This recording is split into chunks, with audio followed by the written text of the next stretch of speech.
Bismillahirrahmanirrahim. Alhamdulillah nahmaduhu wa nasta'inuhu wa nastaghfiruh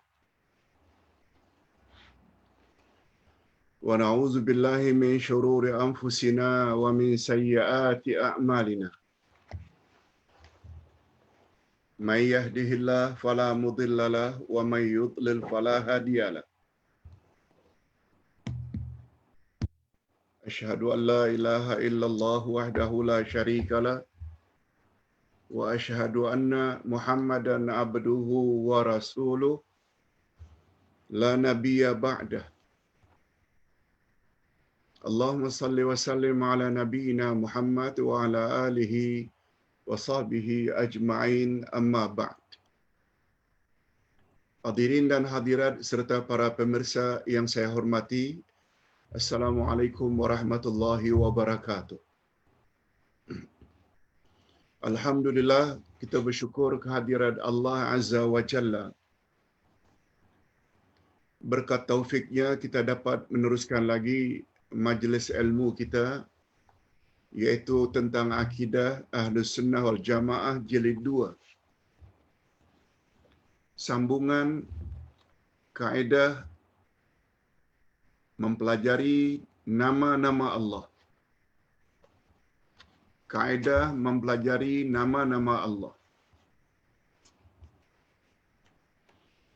Walaupun sebelum ini kita pernah dengar tentang kaedah-kaedah ini di dalam pelajaran Al-Asma'ul Husna,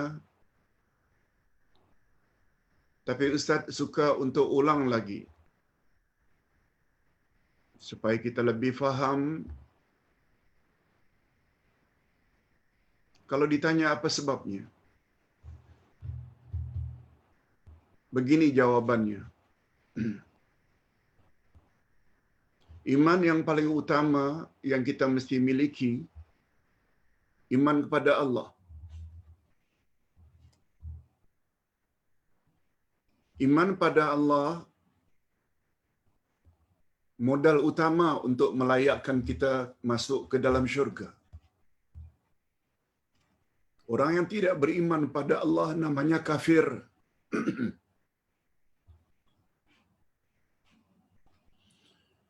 Dan iman kepada Allah pula impossible, mustahil akan sempurna kalau mereka tidak kenal Allah. Ustaz ulang sekali lagi, iman kepada Allah tidak akan mungkin kita perolehi kalau tidak kenal nama-nama dan sifat-sifat Allah.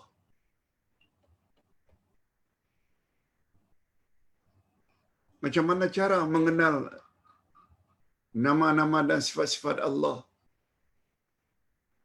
Sedangkan Allah Maha Ghaib. Allah tidak nampak. Jawabnya, menurut kita yang berpahaman Ahlus Sunnah wal Jamaah, ada dua cara untuk mengenal Allah. Pertama, melalui Al-Asma'ul Husna. Yang kedua, melalui ayat-ayat Allah.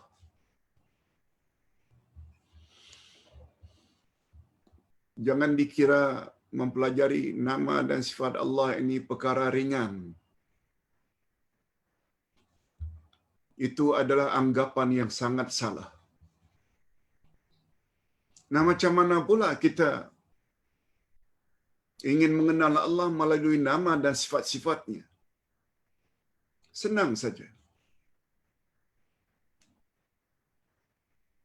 Yakini saja nama dan sifat Allah sebagaimana yang Allah sebut dalam Al-Quran. Jangan dirubah-rubah kepada makna lain. Yang kedua, namakan atau sifatkan Allah sebagaimana yang disebut oleh Nabi Muhammad sallallahu alaihi wasallam melalui al-asma, melalui hadis-hadisnya yang sahih. Jangan tolak. Kalau Allah katakan dia bersemayam di atas arasy, bukan 1-2 ayat, 7 ayat Allah sebut. Yakini Allah memang di arasy, di atas arasy. Ar-Rahmanu 'alal 'arsy istawa. Oh, kami ingin takwil Pak Ustaz kepada makna lain, bukan bersemayam. Silakan. Tapi tidak demikian yang Allah sebut dalam Al-Quran. Kalau Nabi Muhammad sallallahu alaihi wasallam mengatakan Allah di langit, kalau Nabi Muhammad sallallahu alaihi wasallam mengatakan di dalam hadis yang sahih, pada 2/3 malam Allah turun ke langit dunia, katakan sebagaimana yang Nabi Muhammad katakan. Oh, kami tidak takwilkan. Silakan. Tapi bukan begitu yang dikatakan oleh Nabi. Dan bukan begitu sebagaimana yang diamalkan oleh salafus saleh, orang-orang yang hidup pada 3 kurun pertama. Make your choice. Kalau kepada Ustaz ditanya, Ustaz akan percaya nama dan sifatnya sebagaimana dia sendiri yang sebut dalam Quran. Ustaz akan percaya sebagaimana nama dan sifat yang disebut oleh Nabi Muhammad sallallahu alaihi wasallam. Sebab Nabi bukan manusia biasa. Betul, beliau manusia biasa, bukan malaikat, bukan jin. Tapi beliau ada kelebihan yang tidak ada pada manusia biasa, yaitu mendapat wahyu, mendapat bimbingan langsung daripada Allah Subhanahu wa taala. Okey. Kaedah mempelajari nama-nama Allah telah kita bahas minggu lalu. 3 daripadanya. 3 daripada 6. Ustaz ulang secara singkat. Pertama, semua nama Allah adalah baik belaka. Tidak ada yang tidak baik. Yang kedua, nama Allah itu adalah alam dan sifat. Alam maknanya bila nama Allah itu merujuk kepada zat yang satu,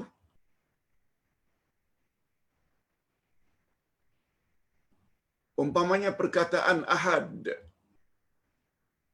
di dalam firman Allah, a'udzubillahi minasyaitonirrajim.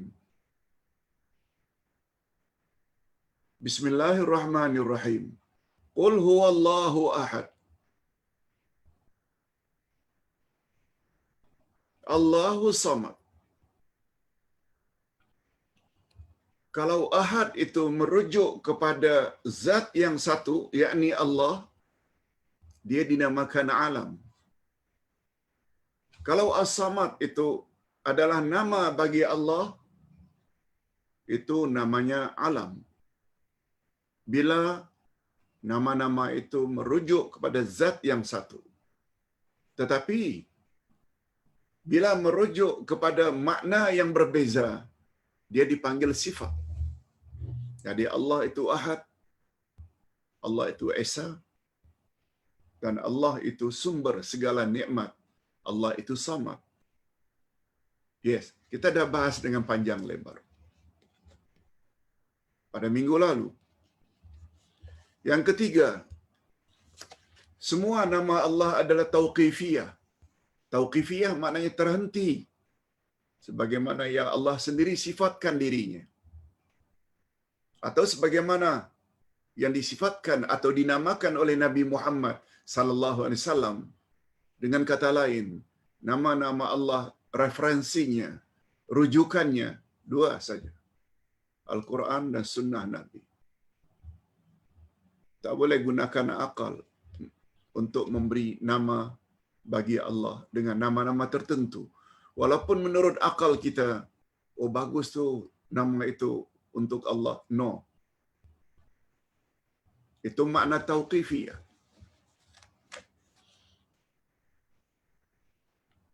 Contoh lain tauqifiyah. Ibadat adalah tauqifiyah. Kalau Nabi dah tetapkan maghrib 3 rakaat, zuhur, asar, isya 4 rakaat masing-masing, subuh 2 rakaat, jangan dirubah-rubah lagi bilangan itu. Kalau wukuf di Arafah musim haji mesti 9 Zulhijjah, bermula tergelincir matahari. Kalau melontar jamarat itu 7 batu. Batu itu sebesar kacang tanah. Buat dengan bilangan itu. Tawaf mengelilingi Kaabah. 7 pusingan bermula dari Hajarul Aswad. Jangan lebih, jangan kurang. Kecuali bila ragu. Tambah 1. Itu di antara contoh tauqifiyah. Terhenti. Begitu juga nama-nama Allah. Hendaklah terhenti sebagaimana yang Allah namakan dirinya atau sebagaimana yang dinamakan oleh Rasulnya. Nah, sekarang kita masuk pelajaran baru. Yang keempat. Nama-nama Allah tiada batasannya. Kalau kita selama ini mengetahui nama-nama Allah itu ada 99, yes. Tapi kita tidak boleh berkeyakinan nama Allah hanya 99.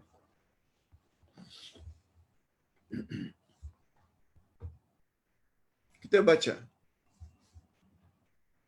Dari mana dalilnya, Pak Ustaz? Bukanlah Allah telah sebut Inna lillahi tis'atan wa tas'ina isma mi'atan illa wahida man ahsaha dakhalal jannah.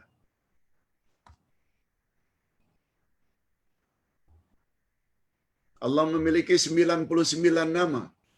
100 kurang 1. Siapa yang memeliharanya, dia masuk syurga. Bukankah itu bermakna nama Allah hanya 99? Tunggu dulu.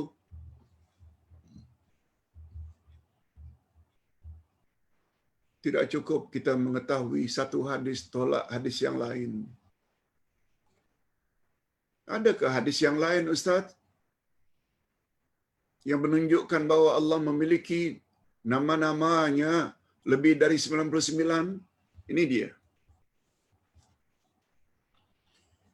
Maksudnya, nama-nama Allah tidak boleh dibatasi pada bilangan tertentu. Tidak boleh. Termasuk membatasi nama Allah 99. Tak boleh.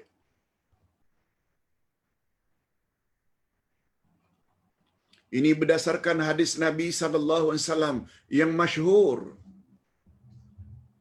Hadis sahih riwayat Imam Ahmad, Ibnu Hibban dan Al-Hakim.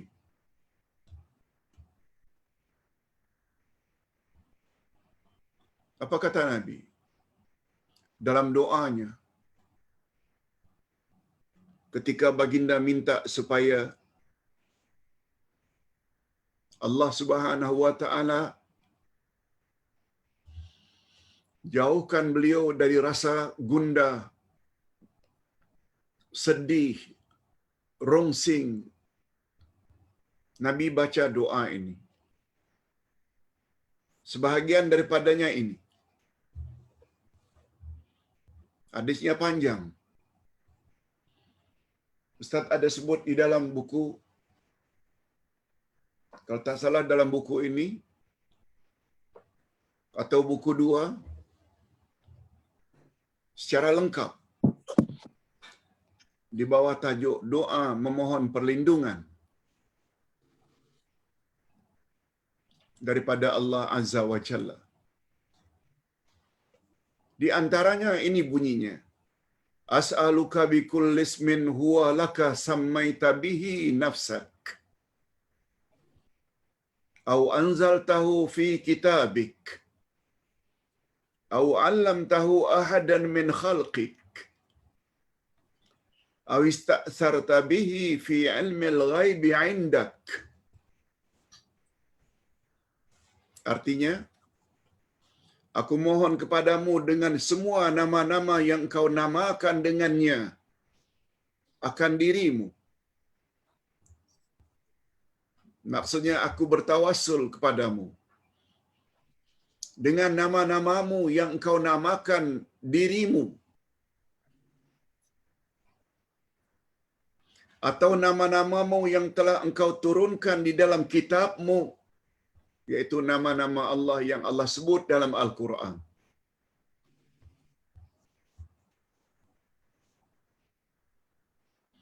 atau nama-nama yang engkau ajarkan dia kepada seorang dari makhlukmu yang Allah ajar pada Nabi Muhammad sallallahu alaihi wasallam. Atau ini dia yang terakhir, atau nama-nama yang nama-nama yang hanya berada di dalam ilmu ghaib di sisimu. Maksudnya, aku bertawasul kepadamu ya Allah dengan nama-namamu yang engkau simpan di dalam ilmu ghaibmu, yang engkau tidak beritahu kepada sesiapa pun. Hanya engkau saja yang mengetahui nama-nama itu. Sekarang ulasannya. Apa maksudnya? Aku bertawasul kepadamu melalui nama-namamu yang engkau simpan di dalam khazanah ilmu ghaibmu. Maksudnya ialah nama-nama yang hanya Allah sendiri yang mengetahuinya. Dan tidak seorang pun manusia boleh mengetahuinya. Ini memberi isyarat bahwa nama-nama Allah sangat banyak.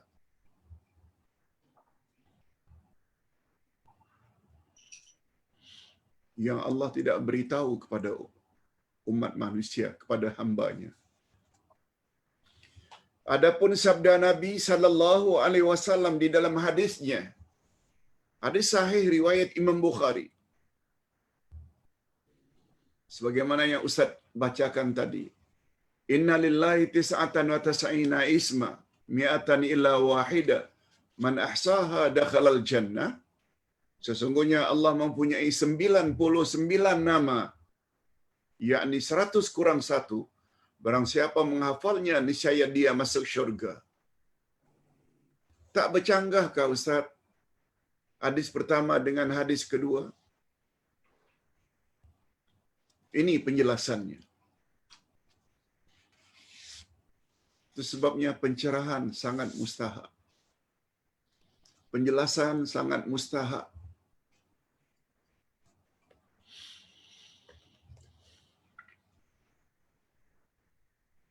Malah sekedar mengetahui terjemahan harfiah, literal translation, belum cukup.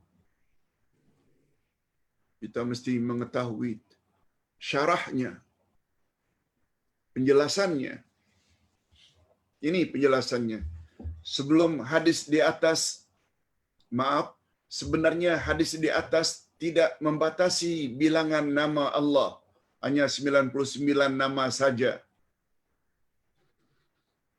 Sebab jika engkau maksudkan membatasi bilangan nama-nama Allah hanya 99, kalau itu yang dimaksudkan, maka ungkapan hadis tersebut akan menjadi seperti ini. Ini bukan hadis ya. Tapi kalau anda ingin membatasi nama Allah hanya 99, bunyi hadis akan jadi macam ini. Inna asma Allah tis'atun wa tas'una isma man ahsaha dakhalal jannah. Dia akan jadi macam ini. Sesungguhnya nama-nama Allah adalah 99 nama. Barang siapa menghafalnya, niscaya dia masuk syurga. Tapi hadis sahih riwayat Imam Bukhari bukan itu bunyinya. Tapi seperti di atas. Allah memiliki 99 nama, 100 kurang 1. Siapa yang meliharanya dalam jumlah sekian, 99, dia layak masuk syurga. Jadi hadis di atas hanya ingin menyatakan bahawa nama-nama Allah dalam jumlah 99 nama itu tidak dihafal oleh seseorang sejumlah itu, maka ia akan masuk syurga. Jika dihafal oleh seseorang, hafal maknanya dijaga, dipelihara, itu pula ada 3 makna. Hitung dalam jumlah 99. Yang kedua, fahami maknanya satu demi satu. Yang ketiga, berdoa kepada Allah melalui nama-nama itu. Itu makna barang siapa yang memelihara 99 nama, dia layak masuk syurga. Berdasarkan pemahaman ini bahawa ungkapan barang siapa yang menghafalnya niscaya dia masuk syurga adalah ungkapan yang menyempurnakan. Adalah ungkapan yang menyempurnakan. Dalam bahasa Arab disebut dengan mukammilah. Terhadap ungkapan sebelumnya. Allah memiliki 99 nama, kurang 100 kurang 1. Bukan di situ. Ya, baru sudah berenang. Cepatlah, pasal Art beri panca. Bukan di situ titiknya. 11. Jom. Siapa yang menghafalnya, dialah yang masuk syurga. Ini namanya ayat penyambung yang menyempurnakan ayat pertama. Allah memiliki 99 nama, 100 kurang 1. Koma, bukan titik. Siapa yang dalam jumlah sekian, dia layak masuk syurga. Tengok dulu macam mana. Ustaz buat contoh. Apa satu? 30. Abdullah Yasin Yang satu, 2, memiliki 200 ringgit yang diperuntukkannya untuk membantu mangsa banjir di Kuantan. Abdullah Yasin memiliki 200 ringgit yang dia peruntukkan untuk membantu mangsa banjir di Kuantan. Betul tak itu tidak bermakna Ustaz hanya memiliki 200 ringgit?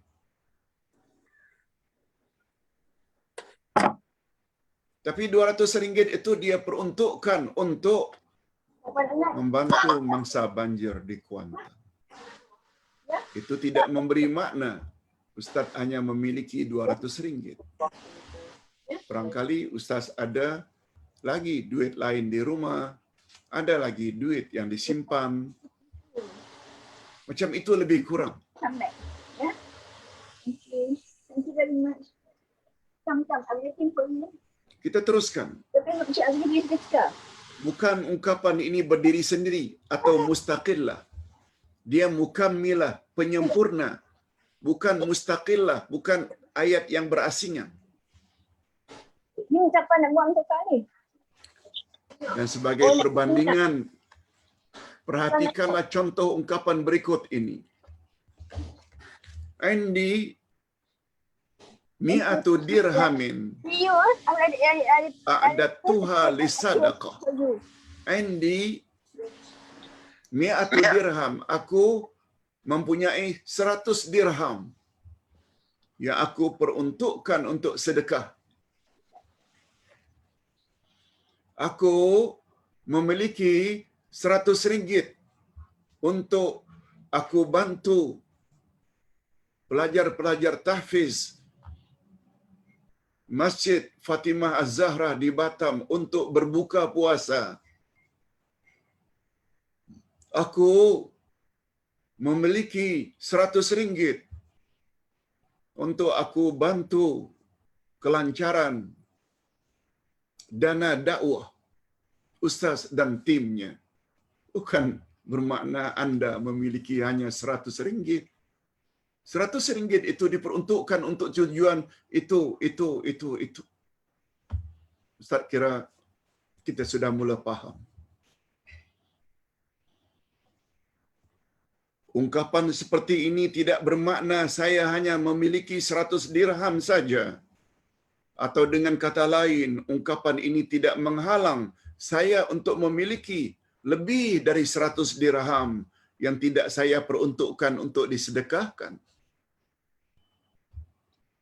Hanya saja bilangan 100 dirham di sini hanya batasan jumlah yang saya sediakan untuk disedekahkan. Ustaz ulang sekali lagi. Ya Allah, aku bertawassul kepadamu dengan nama-namamu yang engkau cantum dalam kitabmu. Aku bertawassul kepadamu dengan nama-namamu yang engkau ajar salah seorang daripada hamba-hambamu. Ya Allah, aku bertawassul kepadamu dengan nama-nama yang kau simpan di dalam ilmu ghaibmu. Kiranya engkau hilangkanlah rasa gundah sedihku. Kiranya engkau angkatlah COVID-19 dari negeri kami. Kiranya itu namanya tawassul yang disyariatkan, yang dibolehkan, yaitu bertawassul dengan menyebut nama-nama Allah. Bukan bertawassul dengan capal Rasulullah. Sebagaimana yang kita sebut beberapa hari yang lalu. Teruknya akidah setengah umat Islam. Ada pula bertawassul pada Allah dengan capal. Hati-hati. Bermacam-macam muncul hari ini yang aneh-aneh, yang tidak ada sumber sama sekali. Apalagi telah dikesan oleh ulama hadis bahawa yang berkaitan dengan pemujaan capal-capal ini adalah hadis palsu. Dan dikenal pasti dalam sejarah. Dia adalah salah satu keyakinan daripada satu agama di India. Bukan daripada Rasulullah dan para sahabat. Hati-hati. Belajar agama tak boleh suka-suka hati. Mesti ada dalil. Dan dalil itu pastikan ianya sahih. Oleh sebab itu, berpautlah dengan guru-guru yang mursyid, yang dapat membimbing kita dengan bimbingan yang betul ke arah jalan yang lurus. Kita berpindah kepada kaedah yang kelima. Tadi yang keempat. Bahawa nama Allah itu tidak ada batasannya. Itu yang keempat. Yang kelima. Setiap nama Allah mengandungi sifat.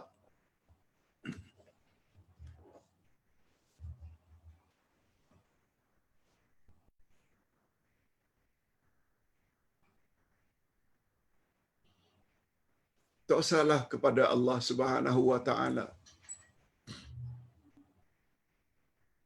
Manusia saja.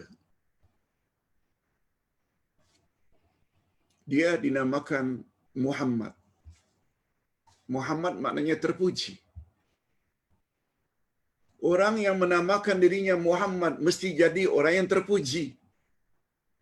Maksud Ustaz, mesti berusaha jadi orang yang terpuji. Jangan mempunyai sifat yang tercela. Itu harapan mak bapak.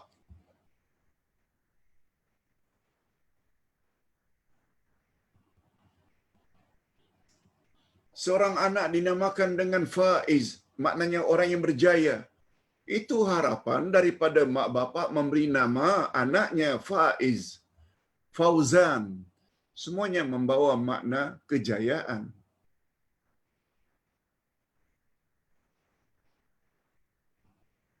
Itu baru manusia. Yang terkadang-kadang lain nama, lain pula sikapnya.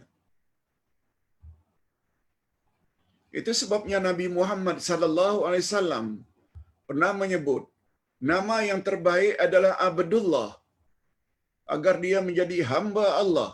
Hamba Allah maknanya taat pada Allah. Buat suruhan Allah, jauhi larangan Allah. Itu kata Nabi, nama yang paling baik. Yang keduanya, kata Nabi, Abdur Rahman. Hamba Allah yang maha pengasih. Mudah-mudahan pada diri Abdur Rahman itu ada sifat-sifat pengasih. Begitu harapan.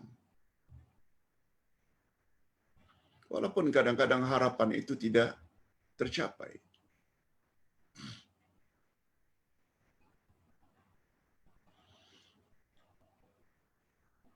Di antara nama Allah adalah Karim, yang pemurah, yang mulia, Itu sebabnya Ustaz kirim pagi tadi tentang menjawab pertanyaan seseorang. Saya jadi confused, Pak Ustaz.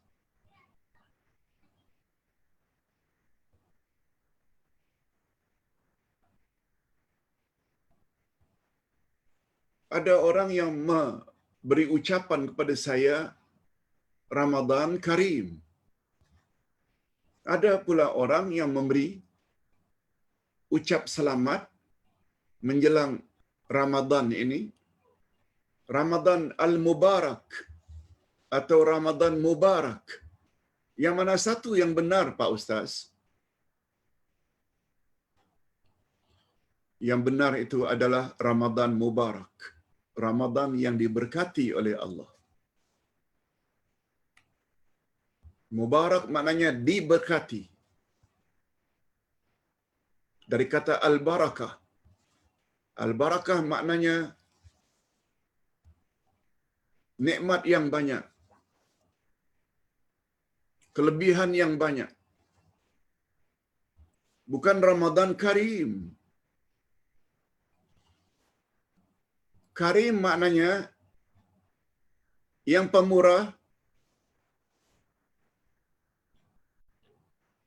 yang memberi kemuliaan, yang mulia. Karim itu adalah nama Allah. Ramadan tidak boleh memberi apa-apa kepada kita. Yang boleh memberi kepada kita adalah Allah. Dan Karim itu sifat bagi nama bagi Allah. Salah satu dari Al-Asma'ul Husna. Itu sebabnya Ustaz ceritakan pengalaman Ustaz berada di negara Arab. Kita jemaah yang pernah naik haji atau umrah selalu dengar. Kalau pengemis minta di Mekah atau di Madinah, dalam masjid ke, di luar masjid ke, kita pula tidak ada sesuatu untuk diberi. Orang Arab akan selalu kata, sambil mengangkat tangan kanannya ke atas dan menunjuk dengan satu telunjuk. Apa katanya? Mulutnya akan menyebut Allah Karim. Allah Karim. Allah yang Maha Pemurah. Hanya Allah saja yang mampu memberi kamu. Hanya Allah saja yang mampu menolong kamu. Allah Karim. Ini jika tidak ada sesuatu, kebetulan pada waktu itu tak ada sesuatu. Walaupun 2 rial, walaupun 5 rial, tak ada sama sekali. Orang Arab akan kata Allah Karim. Allah saja yang dapat menolong kamu. Itu istilah. Jadi Karim itu merujuk kepada Allah, bukan pada Ramadan. Dia berbeza dengan Ramadan Mubarak. Ramadan yang diberkati. Maknanya Ramadan yang sangat banyak mengandung kelebihan-kelebihan jika kita beramal di dalamnya. Oleh sebab itu, apabila telah berlalu ucap Ramadan Karim, tak mengapa. Banyak-banyak istighfar dan jangan ulang lagi pada masa akan datang. Yang betul, bukan Ramadan Karim, tapi Ramadan Al-Mubarak. Atau Ramadan Mubarak. Ini sesuai dengan hadis Nabi SAW. Hadis sahih riwayat Imam Bukhari dan Imam Muslim. Nabi selalu ucap pada penghujung bulan Sya'ban kepada para sahabat, "Qad ja'akum syahrun mubarak." Kamu saat ini berada di ambang pintu bulan yang penuh berkat. Maknanya bulan Ramadan.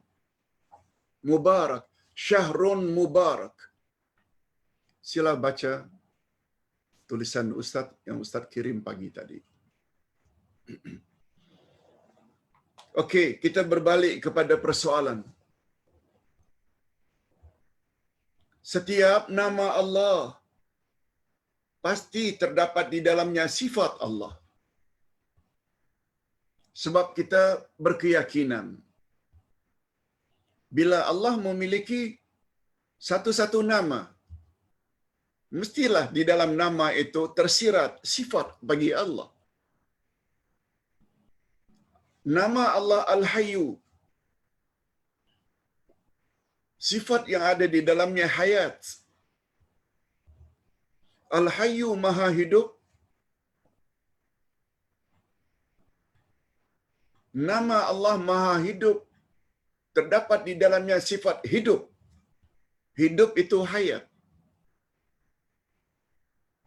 Nama Allah As-Sami' yang Maha Mendengar.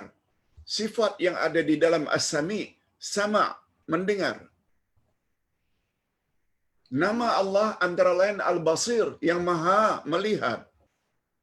Nama Allah di dalam nama Al-Basir, Basar. Nama Allah antara lain Al-Alim yang Maha Mengetahui. Sifat yang ada di dalam Al-Alim, Al-Ilmu. Begitulah seterusnya. Begitulah seterusnya. Cuma ingat,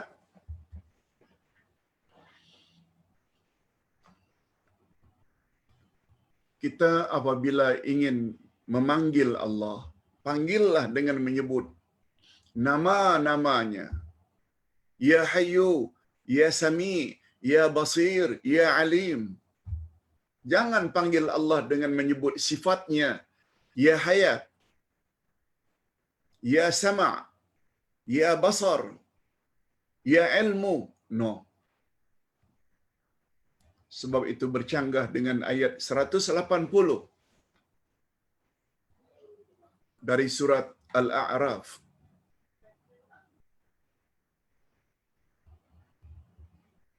Walillahil asma'ul husna fad'uhu biha. Sesungguhnya Allah memiliki al-asma'ul husna, nama-nama yang terbaik. Fad'uhu biha. Panggillah Allah dengan menyebut nama-namanya itu. Kita baca. Jika nama Allah itu menunjuki sifat muta'addi, yaitu sifat yang memerlukan objek, maka nama tersebut mengandungi 3 perkara. Nah, ini perlu fokus, perlu tumpuan. Ustaz sebutkan dulu sajalah. Kata kerja ini, ada yang memerlukan objek dan ada yang tidak memerlukan objek. Saya makan nasi. Makan ini dalam bahasa Arab adalah fi'il muta'addi. Muta'addi maknanya dia melampaui. Dengan bahasa mudah, dia memerlukan objek. Saya makan. Makan apa? Nasi ke, buah-buahan ke? Mesti ada sesuatu yang dia makan.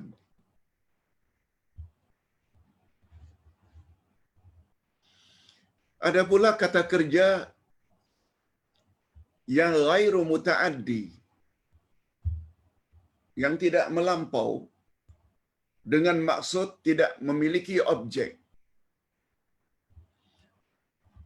Saya hidup. Cukup. Maknanya saya tidak mati. Itu saja. Saya hidup. Beza dengan saya makan. Awak makan apa? Orang tak akan tanya, saya hidup. Awak hidup apa? Tak. Cukup. Itu ghairu muta'addi. Tidak muta'addi. Nah, kita kaji. Yang muta'addi, nama Allah muta'addi mengandungi 3 perkara. Yang pertama, sabit, tetap nama itu disebut untuk Allah Azza wa Jalla. Dia adalah nama. Yes, satu.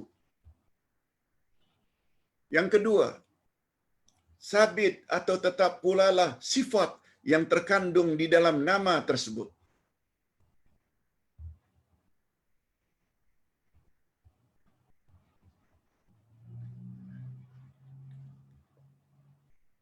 Umpamanya sebagai contoh, Ar-Razzaq. Ar-Razzaq, yang maha pemberi rezeki. Betul tak Ar-Razzaq adalah nama Allah?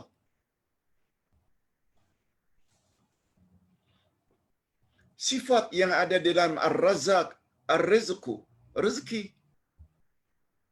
Allah pemberi rezeki.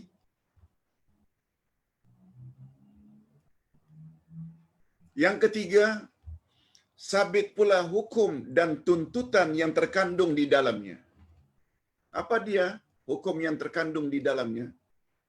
Kalau awak dah tahu Allah punya nama Ar-Razzaq. Yang kedua, Allah pula lah sumber rezeki. Hukum yang terkandung di dalamnya, bila awak meminta rezeki, mesti minta kepada Allah, bukan kepada yang lain.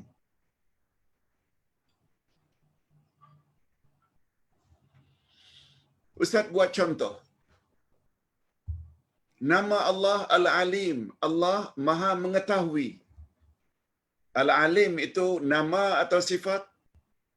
Nama. Ada tak sifat yang terkandung di dalam Al-Alim? Ada. Al-Ilmu.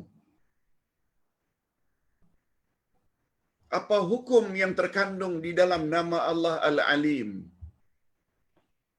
Kita mesti yakin Allah tahu segala-galanya, tak kira di mana kita berada.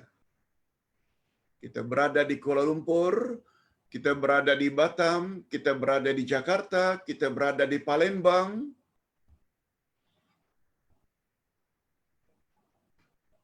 Kita tetap akan buat suruhan Allah. Kita tetap tidak akan buat perkara yang tak senonoh, maksiat. Suami tak tahu, isteri tak tahu, saudara mara tak tahu, sedang berada di Perth, Australia, sedang berada di Tokyo, seorang diri. Kita tetap tidak akan buat perkara-perkara yang dimurkai oleh Allah. Karena apa? Nama Allah Al-Alim itu menuntut dari kita supaya yakin Allah tahu segala-galanya.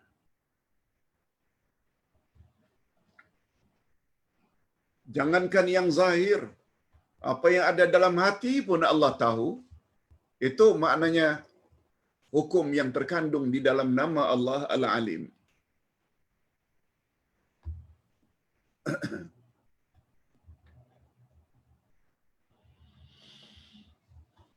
Sebagai contoh, nama Allah Al-Alim, yakni maknanya maha mengetahui.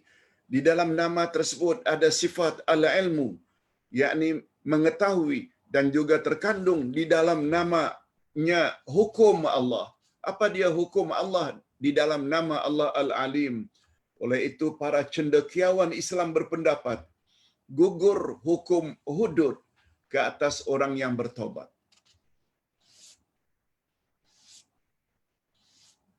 Andai kata tidak dapat dikesan, padahal dia membunuh, hukum hudud tidak berlaku ke atasnya. Karena Allah Maha mengetahui dia telah bertobat. Mereka mengambil dalil dari firman Allah, إِلَّا الَّذِينَ تَابُوا مِنْ قَبْلِ أَنْ تَقْدِرُوا عَلَيْهِمْ فَاعْلَمُوا أَنَّ اللَّهَ غَفُورٌ رَحِيمٌ. Kecuali orang-orang yang tobat di antara mereka sebelum kamu dapat menguasai atau menangkap mereka, maka ketahuilah bahwasanya Allah Maha Pengampun lagi Maha Penyayang. Seseorang yang berzina sepatutnya hukumnya rajam dalam Islam. Tapi tak dapat ditangkap karena sembunyi-sembunyi. Minta ampun segera kepada Allah. Sebab Allah Maha mengetahui. Tapi dengan syarat, jika tidak diketahui oleh pihak penguasa. Tapi bila diketahui oleh pihak penguasa, lalu diadili di mahkamah, tak boleh tidak, mesti dihukum. Begitulah selanjutnya. Kita teruskan, tetapi jika nama Allah menunjukkan sifat ghairu muta'addi, jika nama Allah itu ghairu muta'addi, yang tidak memerlukan kepada objek, maka nama Allah tersebut hanya mengandungi dua perkara. Apa dia dua perkara itu? Yaitu nama dan sifat sahaja. Pertama, sabit nama tersebut nama bagi Allah. Yang kedua, sabit sifat yang terkandung di dalam nama tersebut. Contoh, sila lihat muka surat 210. Nama Allah Al-Hayyu, Maha Hidup. Selain ia menunjukkan salah satu nama-nama bagi Allah,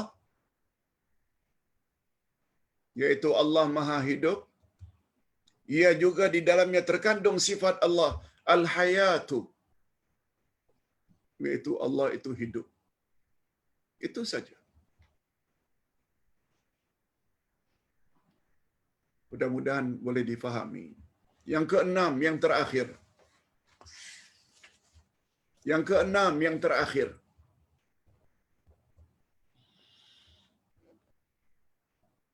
Ilhad dalam nama Allah boleh menyesatkan. Ini perlu sedikit penjelasan. Sebelumnya Ustaz ingin jelaskan secara bebas saja dulu.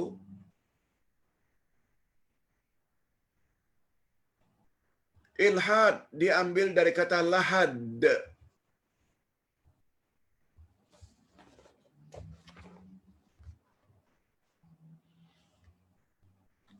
Ada bahagian di dalam kubur, kalau kubur itu digali sampai ke bawah, lalu yang menghadap ke arah kiblat dilencongkan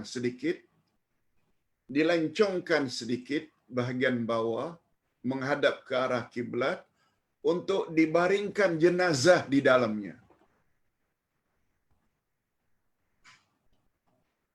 Bahagian itu namanya lubang lahat. Bahagian itu namanya lahat. Lahat maknanya menyimpang. Lahat maknanya menyimpang. Setiap kubur ada lahat. Di situlah setiap kita nanti bila dah mati akan dimasukkan. Tinggal sendirian di situ. Ditimbus. Tak ada yang menemani dari kaum kerabat. Kecuali amal. Sebab kata Nabi, bila seseorang meninggal dunia, ada 3 yang akan mengiringinya ke kuburan. 3. 2 akan kembali. Hanya 1 saja yang akan menemaninya di lubang lahat atau dalam kubur. Yang akan kembali 2 itu, pertama familinya. Apakah itu suaminya? Apakah itu istrinya? Apakah itu abangnya, anaknya? Semua akan balik. Walaupun dulu sebelum kahwin pernah berjanji, sehidup semati. Tapi bila dah mati pasangan, dia tak akan mau ditimbus bersama.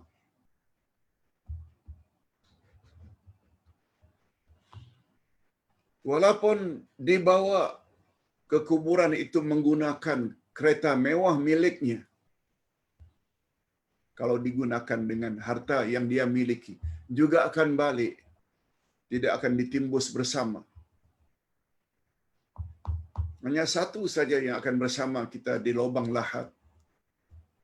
Dialah nantinya akan menjawab semua soalan malaikat Munkar wa Nakir. Yaitu, apa dia? Amal. Itu sebabnya buku yang Ustaz tulis, jawapan tepat terhadap soalan kubur bukan untuk dihafal, diyakini, diamalkan dalam kehidupan sehari-hari. Segala titah perintah Allah buat, larangan-larangan Allah dijauhi. Bila terlanggar, cepat tobat. Yes, itu semuanya akan dapat menjawab nanti. Rabbi Allah, Tuhanku adalah Allah. Itu maknanya amal. Begitu juga waman nabiyuka. Begitu juga wama dinuka. Dalam hidup kita mesti taat dan patuh apa yang telah ditetapkan oleh Allah dan Rasul dalam agama Islam. Berbalik kepada, lalu ilhad itu daripada perkataan lahat. Kalau lahat maknanya menyimpang, ilhad orang yang menyimpang dalam menyebut nama-nama Allah. Allah kata lain dalam Quran, dia kata lain. Nabi kata lain dalam hadis-hadisnya, dia baca dan yakini lain. Itu namanya ilhad.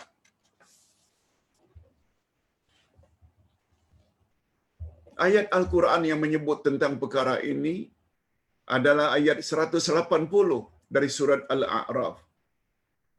Tadi Ustaz dah baca separuh. Walillahil asma'ul husna fad'uuhu biha. Allah memiliki nama-nama yang baik-baik. Oleh sebab itu, berdoalah, memohonlah kepada Allah dengan menyebut nama-nama itu. Apa sambungannya? وَذَرُوا الَّذِينَ يُلْحِدُونَ فِي أَسْمَائِهِ سَيُجْزَوْنَ مَا كَانُوا يَعْمَلُونَ. Dan tinggalkanlah orang-orang yang telah menyimpang daripada kebenaran dalam menyebut nama-nama Tuhan, nama-nama Allah. Nanti mereka akan mendapat balasan terhadap apa yang telah mereka kerjakan. Balasan apa? Pahala atau siksa? Siksa, sebab mereka telah menyimpang dari menyebut nama-nama Allah sebagaimana semestinya.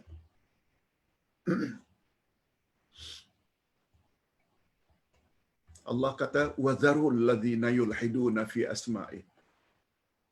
Tinggalkan orang-orang yang telah menyimpang dalam menyebut nama-nama Allah.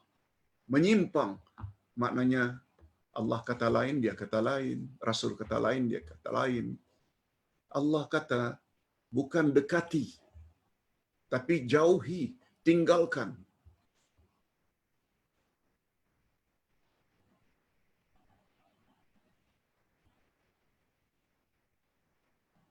Ustaz tidak bermaksud untuk menghasut. Tapi Allah yang sebut. Kalau ada pihak-pihak guru-guru yang menyebut nama-nama Allah tidak sebagaimana yang Allah sebut dan Rasul sebut, tinggalkan kata Allah. Apa makna tinggalkan? Dekati ke atau jauhi? Yes. Faham-fahamlah maksud ini. Ayat di atas mengandungi beberapa pengajaran, antaranya ini Ustaz tulis di sini ada 6 pengajaran. Pertama, Allah menetapkan atau isbat nama-nama untuk dirinya. Yes, kita tahu. Yang kedua, Allah mensifati namanya dengan husna, iaitu baik. Walillahil asma'ul husna. Nama Allah semuanya baik. Yang ketiga, Allah menyuruh agar kita menggunakan namanya jika berdoa. Fad'uhu biha, berdoalah dengan ya Hayyu ya Qayyum ya Razzaq ya Alim ya, macam-macamlah nama-nama Allah kita panggil. Yang keempat, Allah melarang kita daripada ilhad terhadap nama-namanya. Apa makna ilhad? Dari kata lahat, menyimpang. Yang kelima, Allah menyuruh agar kita meninggalkan golongan ilhad. Orang yang mengajar nama-nama Allah dengan tidak sebagaimana yang Allah sebut dan apa yang disebut oleh Rasul, tinggalkan. Yang keenam, Allah SWT akan membalas dengan setimpal orang-orang yang melakukan ilhad.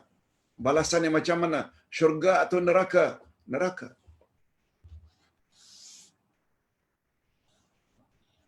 Makna ilhad ialah menyimpang atau condong.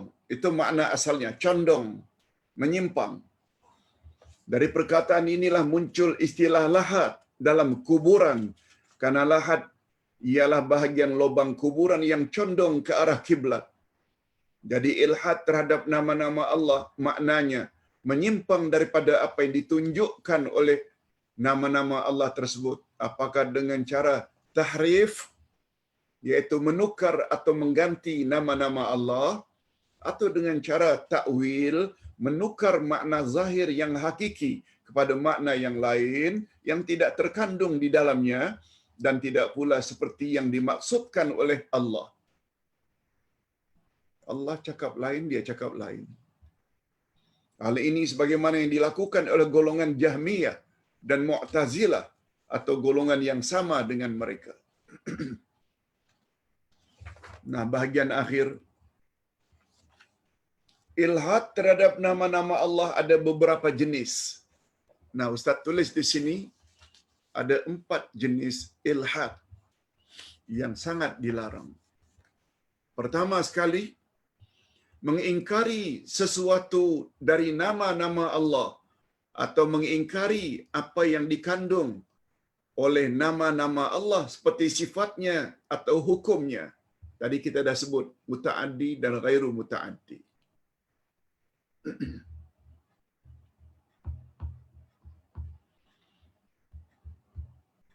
Al-Alim itu nama, Al-Ilmu itu sifat. Meyakini Allah mengetahui segala-galanya itu hukum yang terdapat di dalamnya.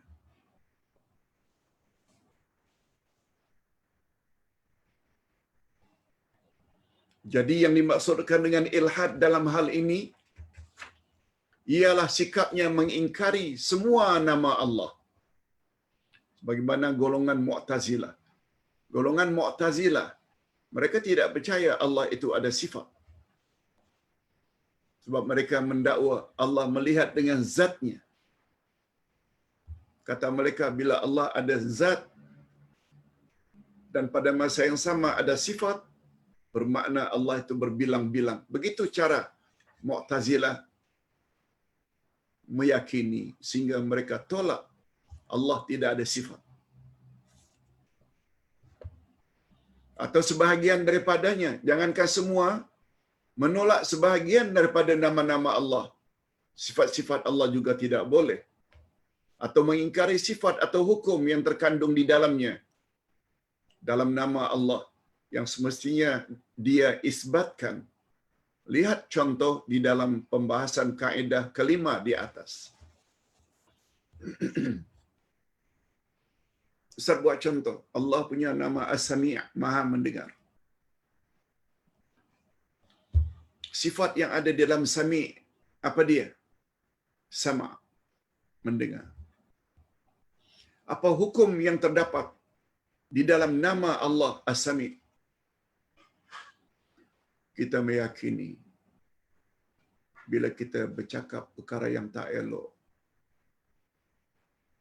dengan perkataan yang keras, yang kuat, atau berbisik-bisik pun Allah tahu. Yes, itu hukum.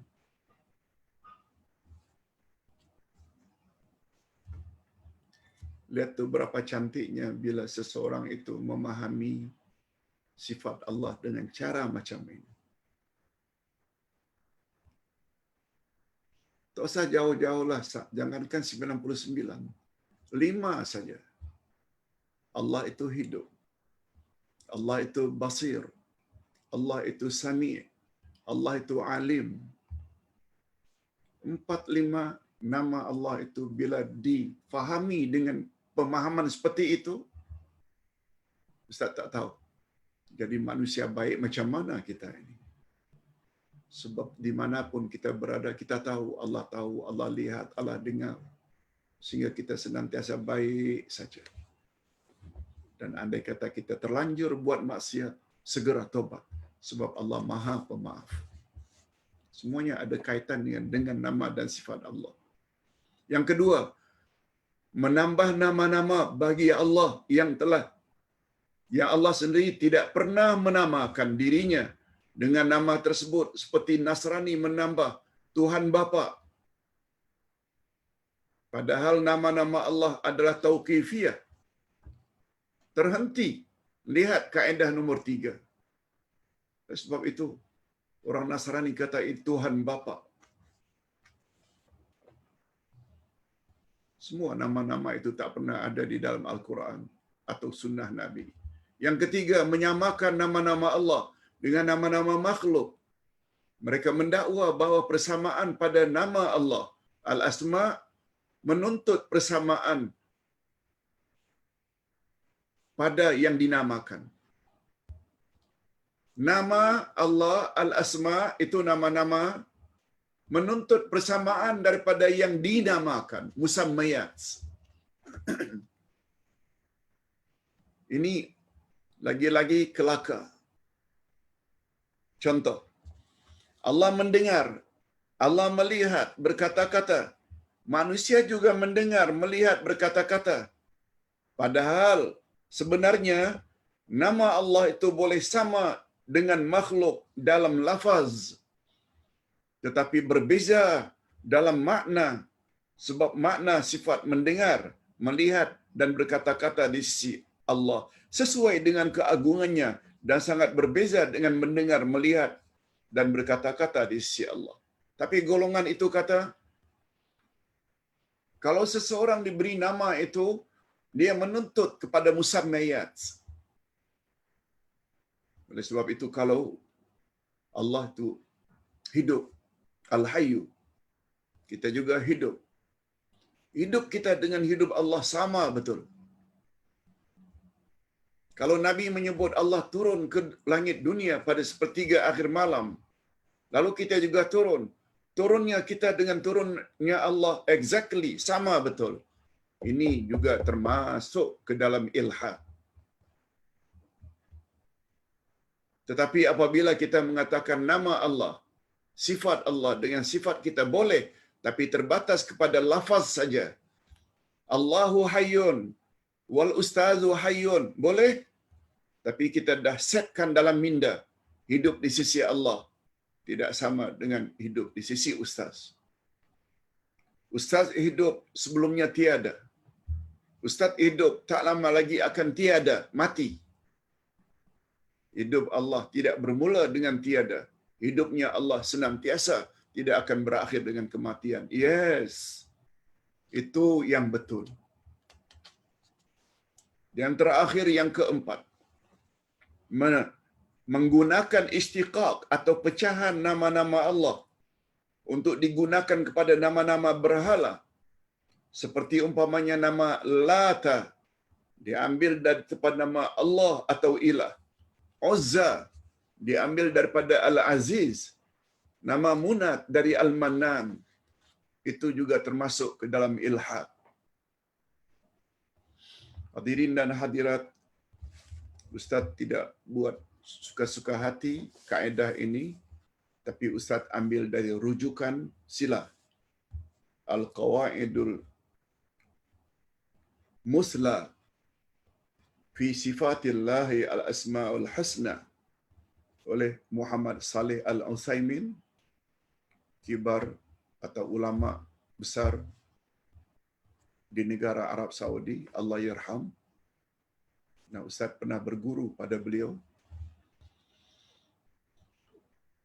Satu lagi kitab Muhadarat fil Aqidah wad Da'wah oleh Saleh Fauzan bin Abdullah Al-Fauzan, juga pernah menjadi rektor. Ustaz belajar dulu di Riyadh. Mudah-mudahan apa yang kita sampaikan ini ada juga manfaat untuk kita semua. Sekali lagi, Ustaz ingin ingatkan, esok hari Senin, majlis ilmu kita seperti biasa, iaitu jam 10 pagi. Hari ini, Ahad, jam 10.30. Tetapi hari Selasa, mula kita berpuasa, insya-Allah 1 Ramadan, tidak ada kuliah pagi 10 atau 10.30. Semuanya akan bermula jam 6. Jam 6 petang. Bagi yang belum mengetahui mengapa Ustaz pilih waktu itu, sebab Ustaz masih ada lagi problem voice box, kotak suara, yang perlu minum sedang ceramah, atau paling kurang minum sesudah ceramah. Kalau tidak, memang terasa agak sakit. Jadi apabila jam 6 petang kita buat, dan Ustaz ceramahlah semampu yang boleh, mungkin 45 minit, mungkin 50 minit, lihat kemampuan, dan setelah itu insya-Allah kita boleh berbuka. Minta maaf kalau ketetapan masa dalam Ramadan, tetap kita akan buat bedah 7 kitab dalam seminggu. Cuma dalam bulan Ramadan kita akan bermula jam 6 petang.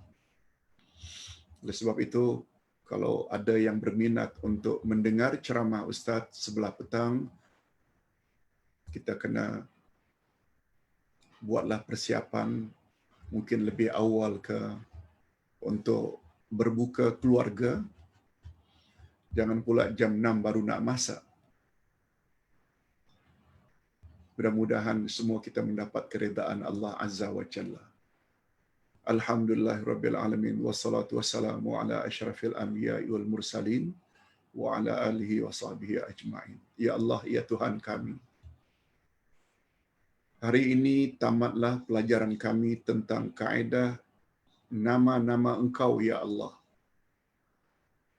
3 kaedah telah kami pelajari minggu lalu, dan pada pagi ini kami belajar lagi 3 kaedah nama-nama Engkau. Oleh sebab itu, dengan ilmu yang kami miliki, mudah-mudahan semakin mantap keyakinan kami terhadap mengenal-Mu, ya Allah. Kami baru tahu bahawa mengetahui nama-nama Engkau adalah termasuk perkara yang sangat mustahak, sebab tanpa mengetahui nama-nama Engkau, kami tidak akan kenal. Bila kami tidak kenal, dan kami akan menjadi orang yang tidak sayang kepada Engkau. Na'udzubillah min dzalik. Tak kenal, tak sayang. Tak kenal, tak cinta. Jadikanlah kami orang yang senantiasa cinta kepada Engkau, sebab Engkau bukan hanya pencipta kami, tapi juga Engkaulah yang supply segala hajat dan keperluan kami. Allahumma khtim lana bi husnil khatimah wa la takhtim alaina bi su'il khatimah. Wa sallallahu ala nabiyyina Muhammad wa ala alihi wa sahbihi ajma'in. Walhamdulillahirabbil alamin.